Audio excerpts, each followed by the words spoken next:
변방 목사의 아침 묵상 2026년 6월 30일 화요일 아침입니다. 오늘은 히브리서 13장 1절로 25절 말씀을 통해서 선을 계속하게 하신 하나님, 이런 제목으로 말씀 묵상의 은혜를 나누겠습니다. 오늘은 6월의 마지막 날이고 공동체 예배가 있는 날입니다. 서로 다른 사역을 감당하는 공동체가 모여서 서로를 용납하고 지지하며 하나님의 은혜로 다시 일어서는 소중한 시간이고, 우리의 사역을 맡기신 하나님께 감사와 기쁨으로 영광을 올려드리는 시간이 되기를 기도합니다. 이날 주님 어떤 말씀으로 인도하실까? 12장 마지막에 히브리서 저자는 우리의 정체성을 흔들리지 않는 나라를 받은 자라 정의했습니다. 그리고 히브리서를 마치면서 구체적으로 어떻게 사는 것이 그 정체성에 맞는 삶인지를 가르쳐 줍니다. 1절, 형제 사랑하기를 계속하고. 먼저 흔들리지 않는 나라를 받은 자의 삶은 세상의 흔들림에도 계속해서 사랑을 실천하는 삶이다, 이렇게 정리를 합니다. 여기 사용된 계속하고라고 하는 헬라어 원어가 메노라고 하는 단어인데, 이게 요한복음에 내 안에 거하라, 주 안에 거하라 할 때 이 거하라라고 하는 단어와 동일한 단어입니다. 현재 명령형으로 그 자리에 계속 머물러 버텨내라고 하는 거죠. 실망과 비판과 핍박이 다가올 것이지만 세상을 따라 중단하지 말고 형제 사랑하기를 계속 그 자리를 버텨내라. 형제 사랑하는 그 일을 버텨내서 계속해라. 이런 의미입니다. 이들에게 제시된 형제 사랑의 구체적인 자리는 손님 대접하기, 갇힌 자를 생각하며 돌보는 일, 결혼을 귀히 여기는 것, 돈을 사랑하지 말고 있는 바를 만족하며 사는 것, 이런 모든 것들. 주님이 결코 우리를 떠나지 않으시며 버리지 않으실 것이니까 너희들 이거 포기하지 말고 계속해, 이렇게 말씀을 하신 것입니다. 이것이 이제 첫 번째 히브리서 13장이 히브리서 전체를 마감하면서 너희들이 흔들리지 않는 나라를 받은 사람이기 때문에 이거 버텨내야 된다 한 첫 번째 메시지고요. 두 번째 메시지는 다른 교훈에 이끌리지 말고 은혜로서 그 자리를 굳게 해라, 이런 말씀입니다. 9절에 여러 가지 다른 교훈에 끌리지 말라. 마음은 은혜로서 굳게 하며 아름답고 음식으로 할 것이 아니니 음식으로 말미암아 행한 자는 유익을 얻지 못하였느니라. 여기서 말하는 다른 교훈은 바로 유대교의 정결규례와 음식규례를 말하는 거지요. 이것이 가지는 신교훈은 크게 두 가지 부분이 있습니다. 하나는 돼지고기나 비늘 없는 그 생선을 금지하는 이 철저한 식단법에 유대인들에게는 이게 너무 당연하고 그 생활 습관 속에서 정해졌기 때문에 괜찮지만, 이방인들에게는 이게 굉장히 어려운, 그래서 이방인들이 유대교로 들어왔을 그 기독교로 들어왔을 때 이 규례가 대단히 어려운, 그런데 이제 기독교를 개정한 이들을 향해서 이제 주의 만찬을 나눈 자리에서 유대주의자들이 이방인의 부정한 음식을 함께 먹으면 구원에서 떨어진다, 이런 식으로 협박을 하는 이런 일들이 교회 안에 있었기 때문에 그런 다른 교훈에 마음 빼앗기지 말라, 이렇게 말씀하는 것이 이제 첫 번째의 핵심의 메시지일 것입니다. 그러나 이것보다 더 심각한 것은 바로 성전 제사 음식입니다.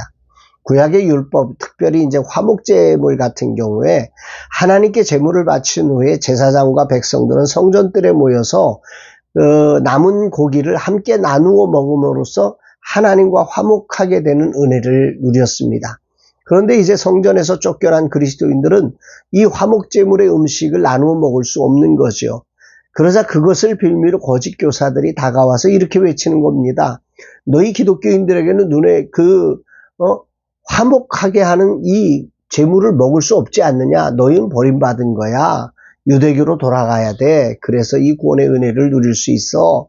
이렇게 유혹하는 이런 다른 교리들, 다른 교훈에 마음을 빼앗기지 말고 은혜로서 너의 마음을 굳게 해라. 하나님의 나라는 절대 흔들리지 않는다. 이렇게 말씀하는 것이 바로 오늘 13장의 두 번째 메시지다 생각이 됩니다.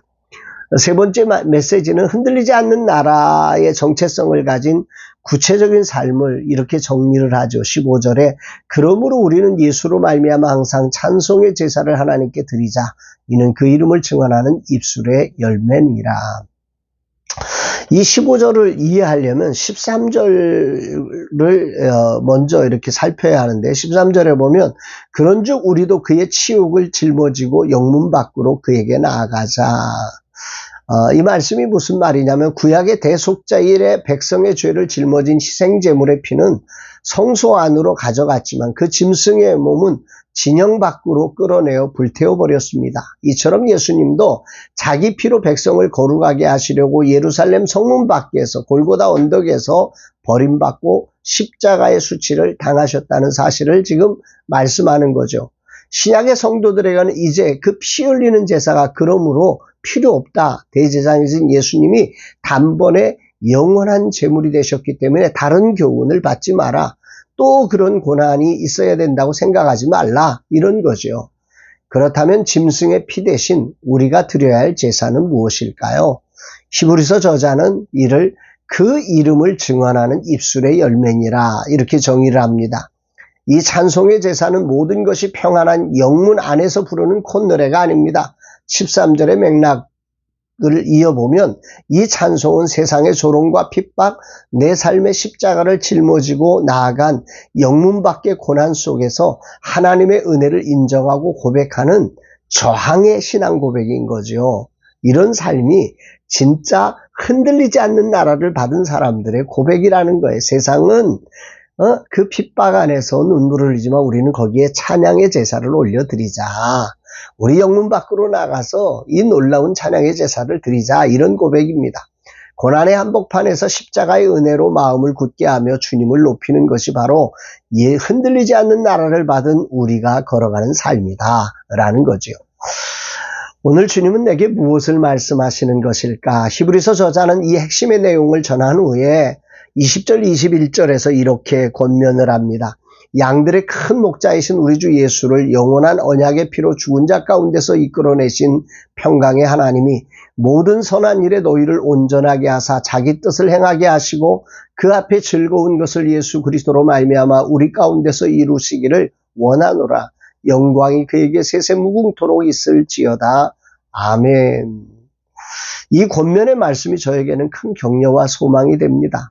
우리의 힘과 의지로 영문 밖의 거친 일상에서 치욕을 견디며 찬송의 제사를 드리는 이 벅찬 삶을 과연 내가 감당할 수 있을까? 여기에 큰 목자이신 주님을 일으키신 하나님이 우리를 온전하게 하셔서 흔들리지 않게 하실 것이라 하신 말씀을 이 아침에 붙잡게 됩니다. 나의 삶은 영문 밖으로 가기에는 분명 전반전보다 나의 육체는 시달해졌고 열정도 식었으며 능력도 초라해졌습니다. 그러나 내 안에는 나의 큰 목자이신 주님이 흘리신 영원한 언약의 피가 흐르고 있고 평강의 하나님이 나의 일상을 가장 온전한 찬송의 제사로 빚어내고 계신다는 사실을 저는 믿습니다. 이 믿음으로 히브리서 13장을 통해서 초대교회 성도들을 격려하신 하나님이 오늘 저를 격려해주고 계심을 믿습니다. 나의 힘과 나의 지력과 나의 시간으로는 불가능하게 오직 주님을 신뢰하며 육체로 드리는 제사가 아닌 믿음으로 찬송의 제사를 드리며 나아갈 것입니다. 그 어떤 환경이 되어도 형제를 사랑하는 일을 계속하면서 말입니다. 주님 내 안에서 주님의 기쁘신 뜻을 친히 이루어 가실 평강의 하나님을 신뢰합니다. 오늘 나의 영문 밖 일상이 거룩한 찬송의 제사가 되게 하옵소서 고백합니다. 사랑하는 여러분, 평강의 하나님이 오늘이라는 삶을 찬송의 제사로 바꾸는 믿음을 기쁨으로 인도하심을 기억하시면서 오늘도 우리의 삶의 모든 자리를 찬송의 자리로 바꿔내는 믿음으로 사는 복된 삶 되기를 주의 이름으로 축복합니다. 사랑합니다, 여러분.